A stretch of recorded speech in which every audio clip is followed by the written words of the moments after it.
Howdy, howdy. How you guys doing out there in YouTube land? Welcome to My Life in a Nutshell at Room 3 podcast. This is called The Pain, Chapter 10. As a kid, I was fearless, or maybe reckless is a better word. I lived for the thrill, the rush of adrenaline that came with pushing boundaries, even when it meant getting hurt, sometimes really hurt. I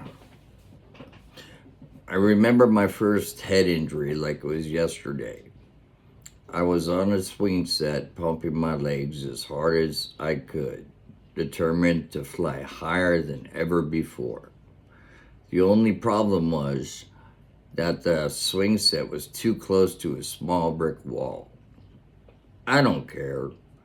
I was a kid on a mission. One last pump of my legs, and boom! My head collided with the corner of the brick wall. The pain was immediate, but the shock was worse. Blood was everywhere, and I knew I had earned those stitches. 1 minute, please. Yeah, a cowboy that drinks Starbucks. What a fucking irony.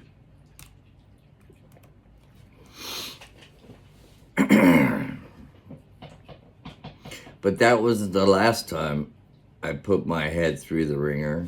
A few years later, I was skateboarding, trying to show off in front of my buddy. I went for a hard trick, something I wasn't ready for. And the next thing I knew, my head hit the ground with a thud, so solid that my friend heard it. A man across the street saw the whole thing. He called me over, gave me a seat, and asked for my dad's number. I didn't want to give it to him because I knew what would happen if my dad got pulled out of work, but the man insisted. Oh yeah, he did. I gave him the number. Not long after, I saw my dad's Winnebago fishtailing around the corner, tires screeching as he pulled up in front of the driveway. He jumped out, pissed off as hell. He gave me a once over, told me to get in the car, and thanked the man for his help. We didn't say a word on the way home. And when we finally got there, my dad took one look at the gash above my eye and said, "Stitches are for pussies. We're gonna glue this shut. No need for stitches. I don't even care if you end up looking like Rocky." He glued my eyes shut and sent me on my way. The number one rule when you get hurt, whatever you do, don't tell your fucking parents. Ever, kids. You get hurt out there playing, suck it up, but never go home crying. Because back in the day, if you went home crying, your daddy would give you something to cry about. And it was worse than the pain you were in. So let me go on. As I got older, the injuries got more serious. I remember pulling both my wrists out while training to bull ride.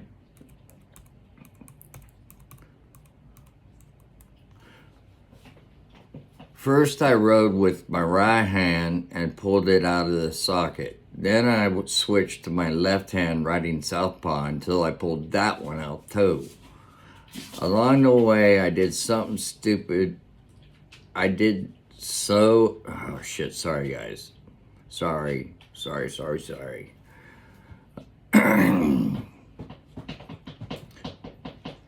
I did some stupid shit that broke both my ankles. At 25, I broke my back for the first time. I just bought a YZ125 from my buddy.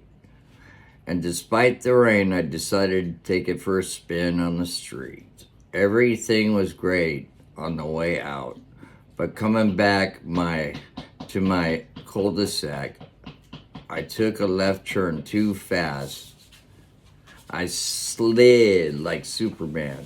Fuck yeah, dude. I was like, slid towards the fucking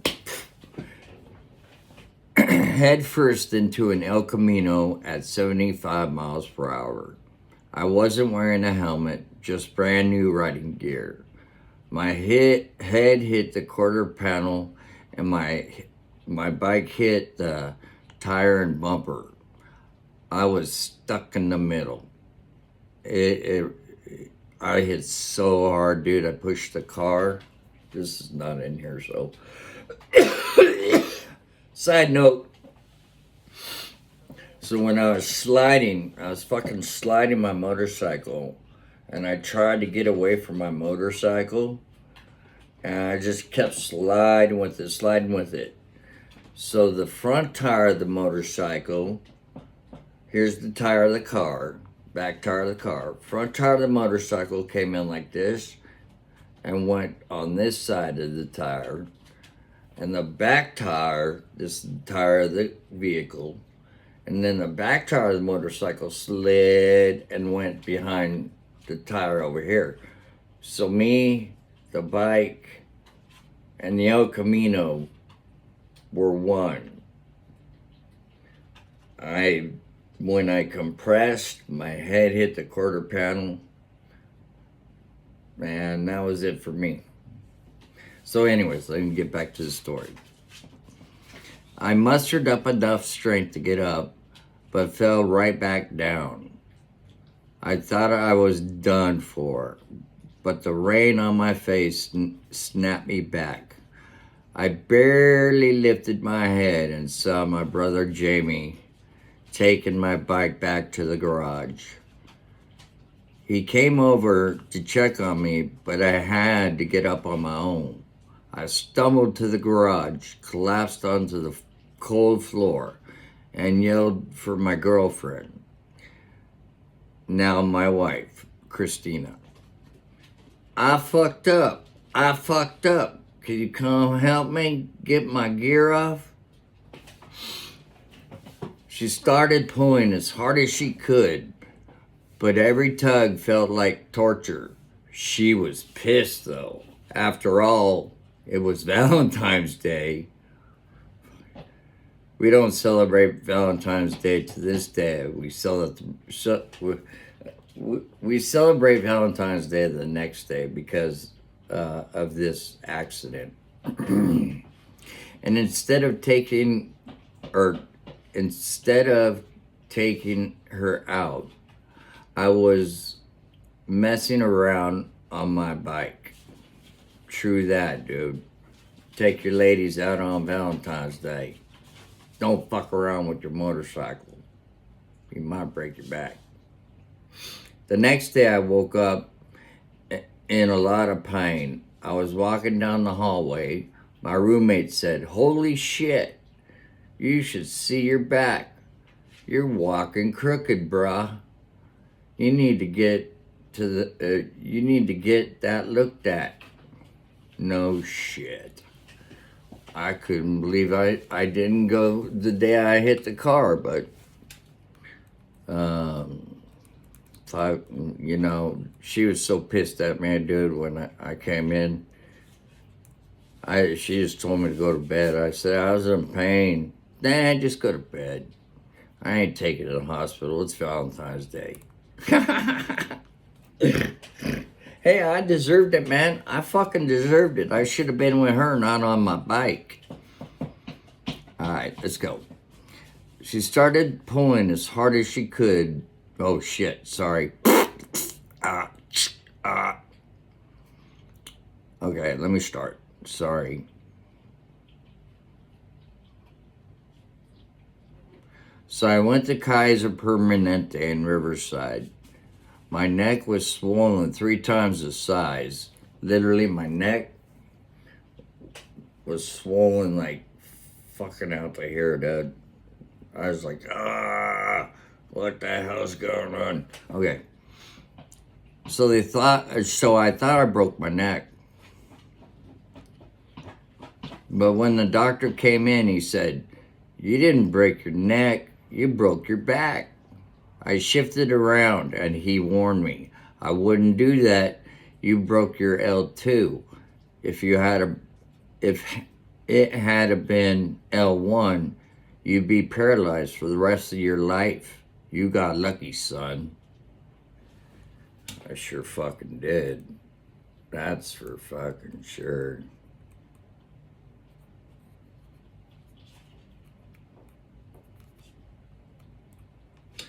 That was Saturday, and I was back to work on Monday.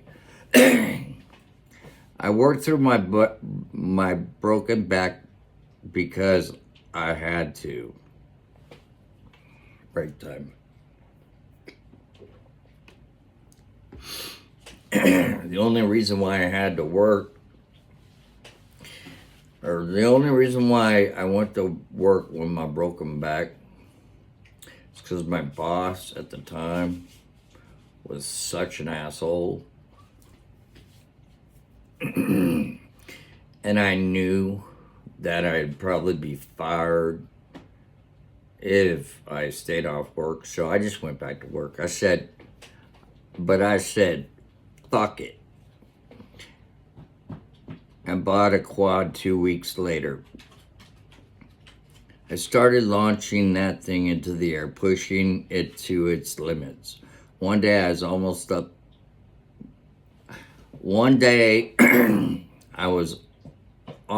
at the top of the hill when it kicked and rolled right over me, smashing my shoulder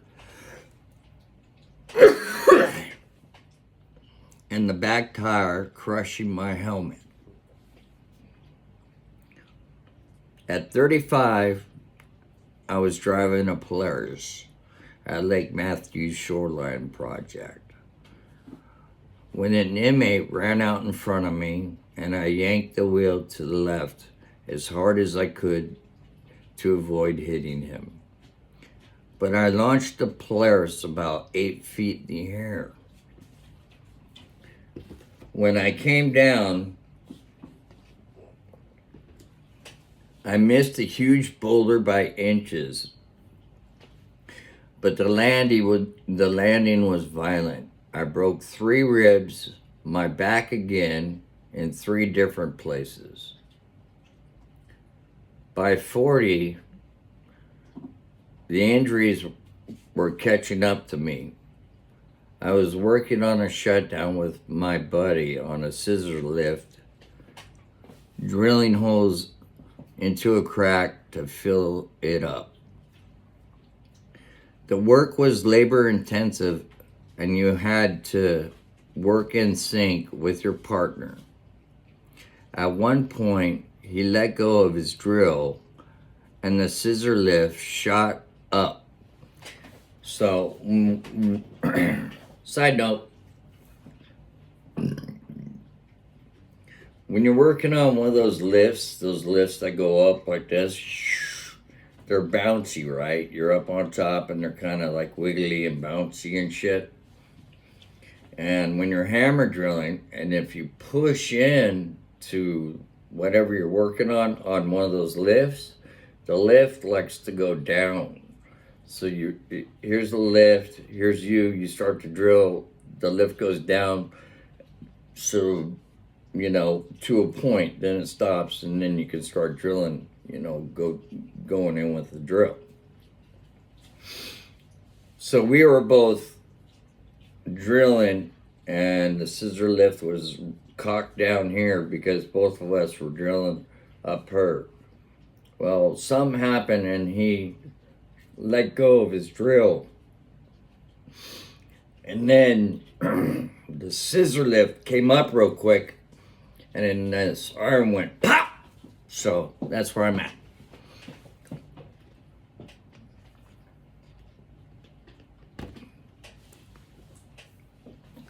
popping my shoulder out of place. It hurt like hell, but it kept working. I popped it back in place, not sure if anyone even noticed. A couple of weeks later, I was hammer drilling in the basement at the Wattsworth pumping plant. I could barely pick up my drill by the end of the day. As I was walking out, my boss pulled me into his office. "What would you like to do for the company?" he asked. Anything you ask, sir," I replied. He didn't like that answer, so he asked again. "No, what would you like to do for the company?" I was tired, in pain, and just wanted to go home. "Anything you want me to, sir. I'd be happy to do it." He was frustrated with me and said, "Well, pick this up on Monday." When I got home, my wife and I drove to the hospital. They did some x-rays, and I had surgery on my arm that day. On the way home, I called my boss and told him I had to retire. All I heard on the other end was a long "No!"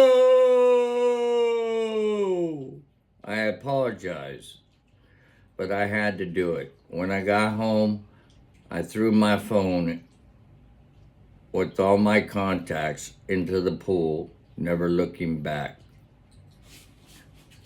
That was it for me.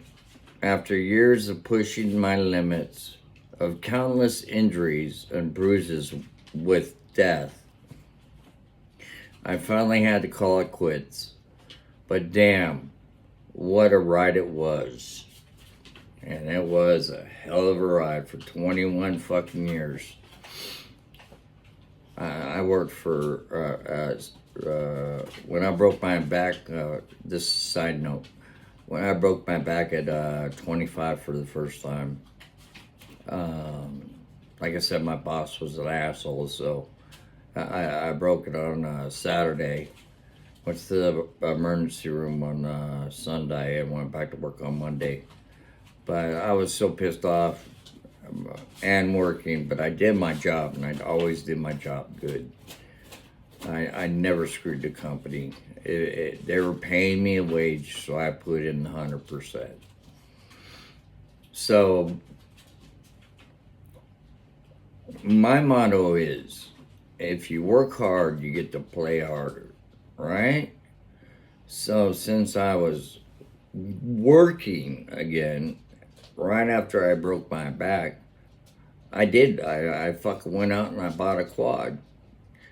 And me and Jamie, we would go out to Beaumont and fucking ride like maniacs. Jamie had a bike, I had the quad, but I still had my back brace on. for my broken back. I don't need these for that. For my broken back, right? I still have my back brace on, and I was riding a quad. It was what was that? What kind of quad did I have? Oh, I had a Honda 250, and I would launch that thing. Fucking when I come down from launching it, boom, you know, fucking woo woo. And there was this big hill out in Beaumont. We always wanted to go up and stuff. So Jamie, all the way up the fucking hill, right? And so I wanted to follow. I was like, fuck, I can make that probably. So I'm like, right as I got to the fucking top. No lying, man. My back tires must have hit something, but they gripped real fucking good. They were sliding all the way up the hill, then they gripped, and then I just went whoop. And when you're on a quad, that quad's coming with you when you crash. There's no getting away from a quad when you crash. They're insane. So as I was going back and the quad was going back on me, I tried to dismount a little bit, but the quad came down and went boom, the tire fucking on my helmet, and then my shoulder got fucking smashed. And that was a fun day, dude. We actually, I had to end up fixing my quad, but I got right back on it, man. You can't let shit like that fucking get you down, man. Broken bones, pain is temporary. Victory lasts forever, kids. Remember that one, okay? Pain is temporary. Victory lasts for fucking ever. Sorry about the cursing, but I'm trying to watch it. So, you guys have a great day. And please like and subscribe if you like that story. All these stories I do are true stories. They all happened to me, or I did them, or whatever. But this is true life. This is what I went through. So I hope you guys like it, man, and I hope you also like it. Or I also would like it if you found it interesting. At least some comments or something, because it's hard. This is very hard to do. You gotta understand, I'm a cowboy. I'm not a real big computer guru, you know. I enjoyed the outdoors, not in front of a screen. So, not saying that's a bad thing. I would love to learn more about it, and doing this is making me have to learn. So I hope you guys really enjoyed it. Honestly, have a great freaking Monday.